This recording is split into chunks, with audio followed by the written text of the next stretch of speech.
This is my fourth attempt at doing this little video on practice. And it's only designed to give you some other things, some additional things to practice. Now, you will know where you stand, and if you're on the down, up, down, and you're very comfortable with that, and you want to keep doing that, I think that's great, because that's how the songs are written. You do the patterns shown and go from there. If you're like me, where you're doing it in a room by yourself without other players, it can get very boring just listening to that. So I like to change it up. I like to add a little something, a little spice to it per se.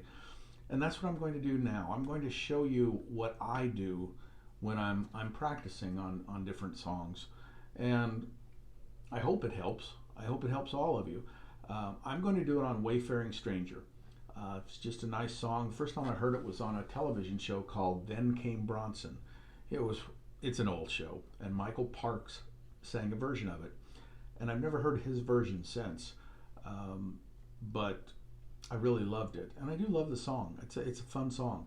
So let me do a quick 5-second video of the chords, and you can film it. And if you want to use those, you can. If you just want to use your own song, that's fine too, because it's all on the system.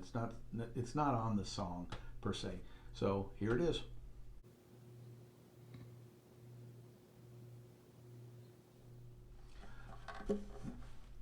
When you're practicing, let's say we're going to do it an A minor here, and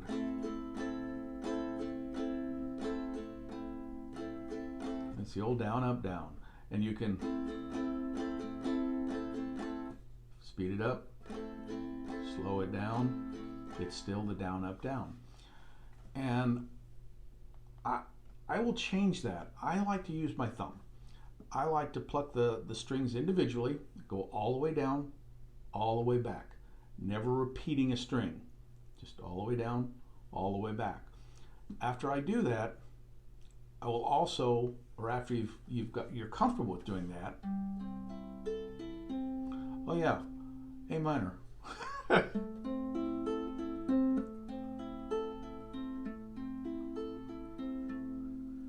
And you can use your thumb, or you can use a pick. This is an interesting little pick. This is called a bumblebee pick, and I think they're a little overpriced, but they're very cute, and I like it a lot.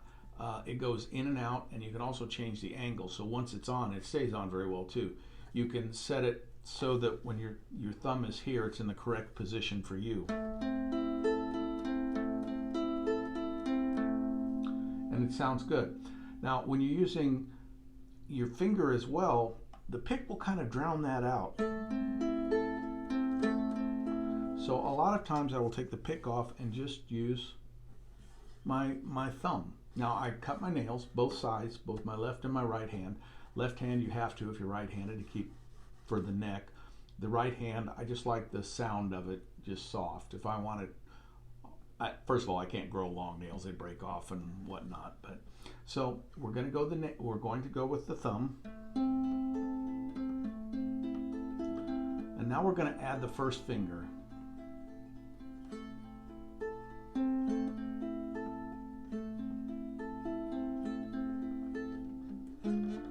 Whoops.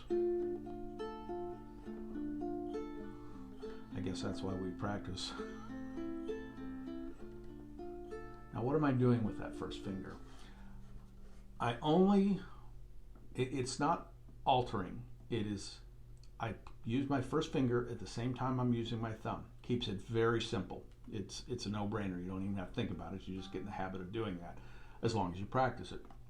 Now I'm starting on the bottom string, the A string. So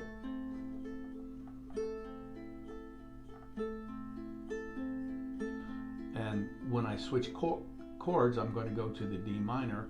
I'm going to move my finger off from the bottom string to the E string, one string up.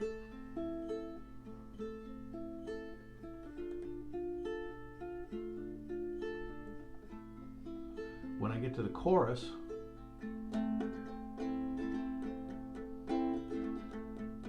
I strum differently. And I love the chorus. I love strumming because you can show a lot of emotion with it. You can play harder, you can play softer, you can play faster, slower. you get to express what you're really feeling.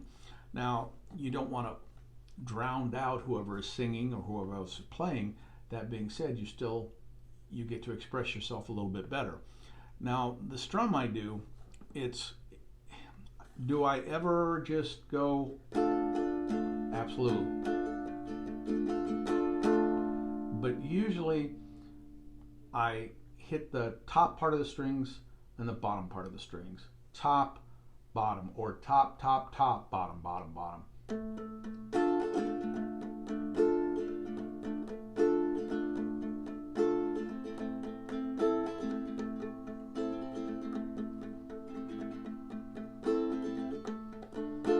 How am I doing that?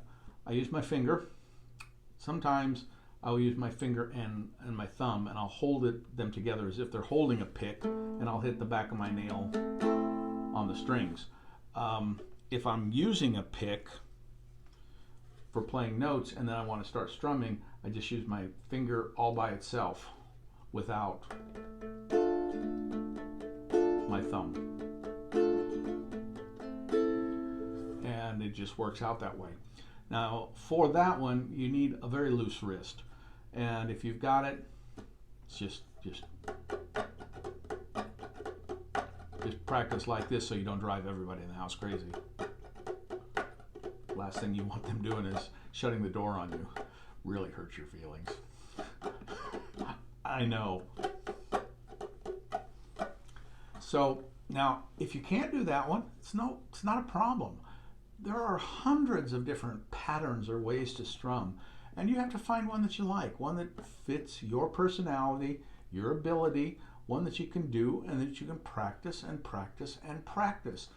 Now, there's another thing about chords, and I know I said I'm doing Wayfaring Stranger and I haven't even touched it yet, but I'll do a quick version of that, and then I'll do a quicker version of another song. Now, the other song is A Time for Us, and that's the love theme from Romeo and Juliet. It was a movie back in the 60s, I think it was. But it's a very beautiful song. And the reason I'm playing it is not to teach you, it's to get you to observe. Guitar chords or ukulele chords, either one actually, are a very interesting thing. The chord is more than just a chord. It's information. When you put your fingers down for a chord, the notes for the melody are generally in the chord. They might be one of the open strings, they might be one of the strings you're holding down. Now, they're not always there. Sometimes you'll pick up a finger, sometimes you'll do a little something else. But the melody is hidden there, and it's up to you to find it. And you can. It's not really a big deal. It just takes time. You have to be willing to learn, to practice, to experiment. And in this second song, you will see that I'm basically playing chords. And early on, I'm playing a chord, but I might hit two notes up to it to get to the chord, or two notes following it. In the latter part of that song, I am strictly playing chords, and my thumb is the melody. And all I did was play the chord and learn where my thumb would go for that particular melody. So watch it and learn. Wayfaring Stranger. Let's just do this real fast for you.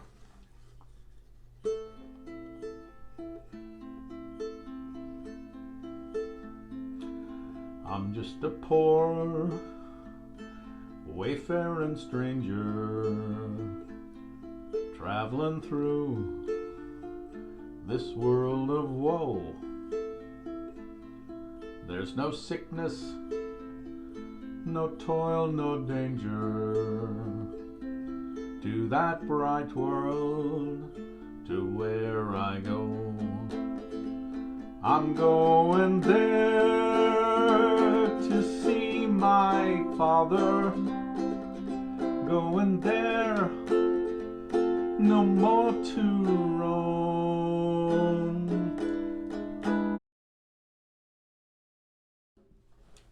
My wife just called right in the middle of the song.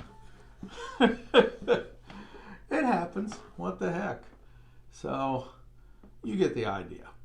And what I want you to do is to practice these. Practice your picking, practice your strumming. Change it up a little bit. Take songs that you know and vary them with those. You might not stick with it. It's fine. You may love the way you do it, but you're learning something. You're giving yourself a chance to expand and to reach out. So do that. Once you practice, once you learn something, find a friend, find a family member, and play it for them. See what they think. Maybe they'll like it. Let's hope they like it. It's fun to get some praise. I love it. When you guys make a nice comment on here, I just smile. I wake up in the middle of the night and reply to them. I mean, I really do enjoy them. But pat yourself on the back. You know how you're the only one you need to impress. You know how hard it is. You know how hard you've worked. And that's what counts. That's what matters. Pat yourself on the back. Buy yourself a new set of strings. Buy a new no, don't buy a new ukulele. I'm just kidding you. But have fun. Now, here comes the song. I'll show the chords on that one too, possibly so you can follow along. But thanks again. Thanks for watching. I hope I don't have to do this one again. That's why I went and continued even after my wife called, because I think 4 is enough. So you take care, and thank you.